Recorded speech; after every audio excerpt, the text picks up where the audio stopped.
Hello, my dear, beautiful viewers, and welcome to a new episode. My friend, let me take you to the year 1920 to meet a guy named John B. Watson. Watson was a famous psychologist, but he wanted to prove something controversial.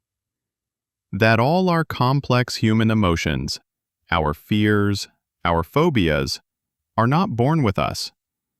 They are learned. To prove it, he found a baby, just 9 months old.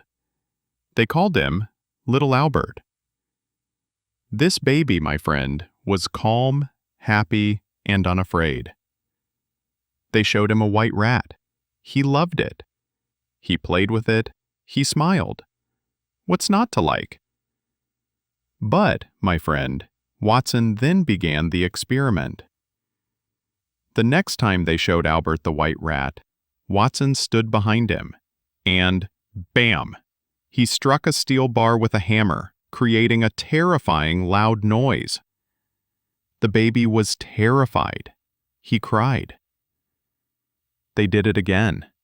They brought the rat. Albert reached for it. Clang! The noise. Albert cried. Again and again. The rat. The noise. The rat. The noise. And then, my friend, the catastrophe. After just 7 repetitions, Watson brought the white rat into the room and did nothing. No noise. But little Albert, that once happy, curious child, took one look at the rat and began to cry. He crawled away as fast as he could. Watson had done it. He had trained a human being to associate something good, the rat, with something terrible, the noise. Albert's brain now said, rat equals fear.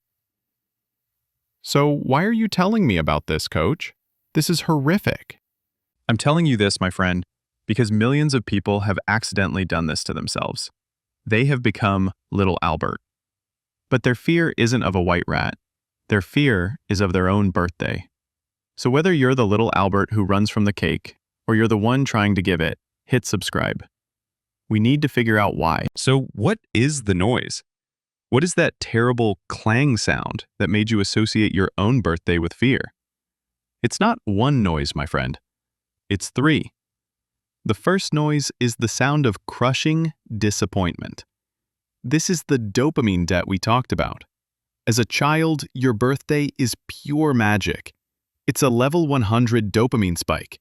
You get cake, you get gifts, you get a party.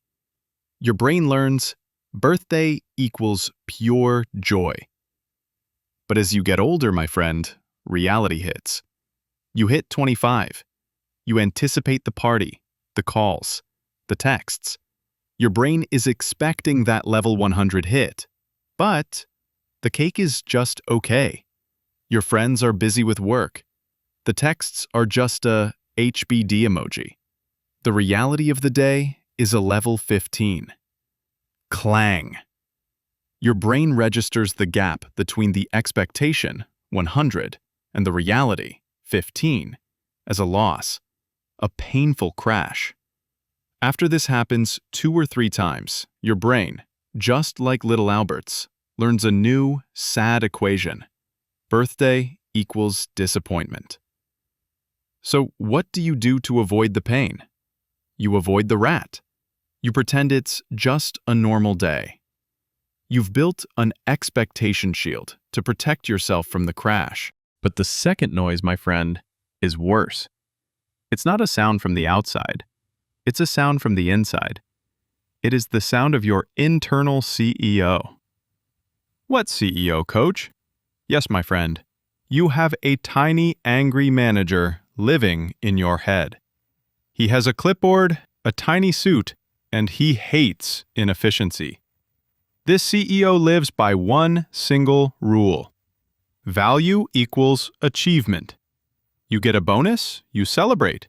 You pass an exam, you celebrate. You finish a big project, you celebrate. Why? Because you earned it. But your birthday? What did you do to earn that? You just existed. You just survived. You completed another rotation around the sun. Your inner CEO looks at the file for birthday and finds 0 accomplishments. So he denies the request for fun. He denies the budget for cake. And this is the clang. The clang is the sound of guilt. The moment you try to relax on your birthday, your brain hits you with the noise. Clang. You should be working. Clang. You didn't finish that report. Clang. You are lazy and you don't deserve this. So just like little Albert, your brain learns the new equation. Birthday equals guilt. And what's the easiest way to avoid feeling guilty? You guessed it. You turn your birthday into a normal day. You go to work. You stay productive. You satisfy the CEO. You don't just avoid the party. You use work as a shield to feel safe.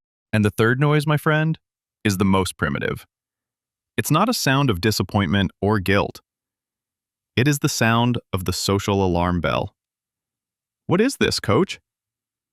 Yes, my friend, this is your ancient brain. This is your amygdala, the brain's alarm system. And its only job is to scream danger, danger.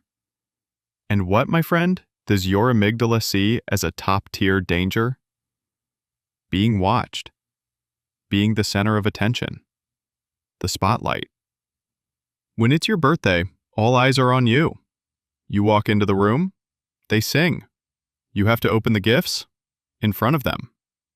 You have to perform happiness. You have to smile at the right time, show the right amount of gratitude. And your amygdala, my friend, is pulling the fire alarm. Clang. You are being judged. Clang. Your smile looks fake. Clang. What if the gift is bad and you can't hide your reaction? Clang. Social danger. Abort. Abort. This is pure, uncut social anxiety. Your brain, just like little Albert's, has learned the final, terrible equation. Birthday equals judgment. So, what do? You run from the rat. You turn off the spotlight. You hide in the shadows of a normal day, where no one is looking at you and the alarm is finally quiet. You are not mature. You are not low-key. You are a psychological refugee, hiding from the noise of disappointment, guilt, and judgment. So, my friend, you are trapped. You are little Albert, and your birthday is the white rat. You are psychologically conditioned to feel pain. So what's the fix, coach? Are you just telling me I'm broken forever? No, of course not. You weren't born with this fear. You learned it. And if you can learn it, you can unlearn it. You just need to run a new experiment. You need to decondition your brain. This, my friend, is the 3-step anti-clang protocol. First, to fight the sound of disappointment, you must seize control of the expectations. You can't be disappointed by a party that you plan. A week before your birthday, you send the texts, not to ask for a party, but to set the terms. Send one text to your one best friend. Hey, my birthday is next week. No gifts, let's just grab one coffee. Boom. You just killed the expectation. You set the reality. The clang of disappointment is gone. Second, to fight the sound of guilt, you must fire your inner CEO for 24 hours. You are not the employee. You are the owner of the company. You must schedule 1 hour of unearned joy. Put it in your calendar. 10 a.m., do absolutely nothing productive. When your brain says, you should be working, you tell your inner CEO, shut up. I'm on vacation. By making doing nothing an achievement, you silence the clang of guilt. And third, to fight the sound of the social alarm bell, you must kill the spotlight. Your birthday is not a performance. You don't owe anyone a show. You have permission to not post about it. You have permission to not answer every single text. This is the no spotlight rule. The day is for you, not for your audience. The moment you stop performing, the clang of judgment disappears. My friend, as the psychologist Erich Fromm said, man's main task in life is to give birth to himself. Your birthday is not about celebrating your past achievements. It's about celebrating the fact that you survived, that you are still here, and that you are still in the process of becoming. And that, my friend, is worth a piece of cake. All right, my friend, our session is over. Hit that subscribe button. It's the smartest click you'll make all day. Or is it? If you want to really be smart, you need the cheat codes. Don't just stare at it. Click the video on your screen. Go on. I'll wait.